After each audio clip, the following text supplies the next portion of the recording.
Did y'all have any guns? Yes, we had shotguns, but I never was allowed to touch one till just the year before I went in the Army. I went in the Army as a kid. My dad lost his arm and hand. He fell hunting and got it shot off. That was the reason I was never allowed to touch one. What I meant, did you or your brothers and sisters have any guns that y'all shot? No, we did not, except the homemade slingshots. They wasn't called guns. You'd make them out of rubber like you see a slingshot now. You get you a rubber inner tube, take your scissors, saw you off a set of rubbers, get you a wooden stock, and a pocket. You'd make a pocket which you'd take the tongue of an old shoe out that'd been worn out, make a good pocket, fix it up, and kill all the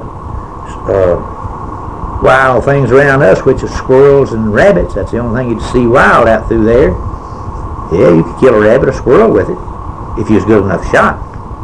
Most of the time, all I do is scare them half to death. Well, when you went to school, when you had time to go to school, how did you get there? Did you walk or ride a buggy? We'd walk.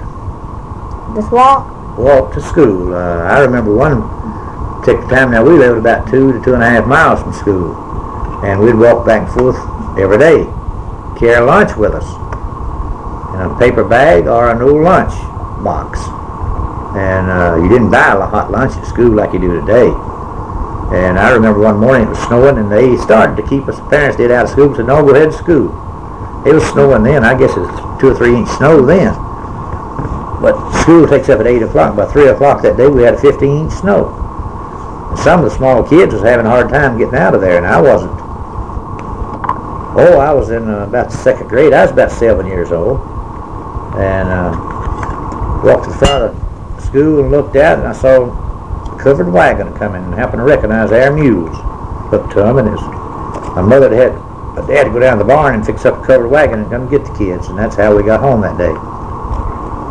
Well, your school, how many grades do you have in your school? It was only a junior high school up there at Asbury. So grades 1 and 2 in one room, 3 and 4 in one, 5 and 6 in the other, and then the junior high school, 7, 8, 9, each one had a separate room. Okay. What was your books like?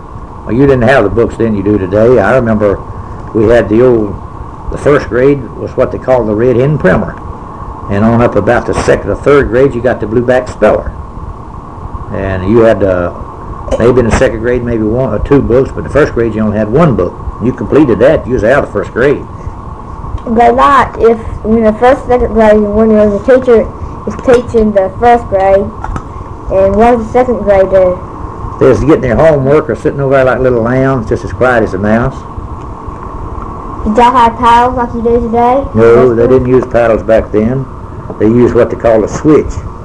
It's made out of hickory, standing in a corner over there about 6 feet long. And you get about anywhere from 8 to 15 licks of that, depending on the penalty you deserved. Then you was quiet the next day if you made noise that day, because the teacher had discipline there. She didn't put up with any baloney. Well, did y'all have any kind of blacksmith? Yes, we did at that time.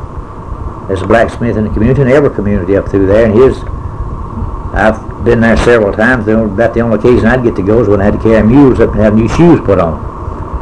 And that's about all the dealings I had with the blacksmith. Oh, okay. Thank you for letting me interview you, and that's my story. Okay, you're welcome. I'm down here, Mama. No. Yes.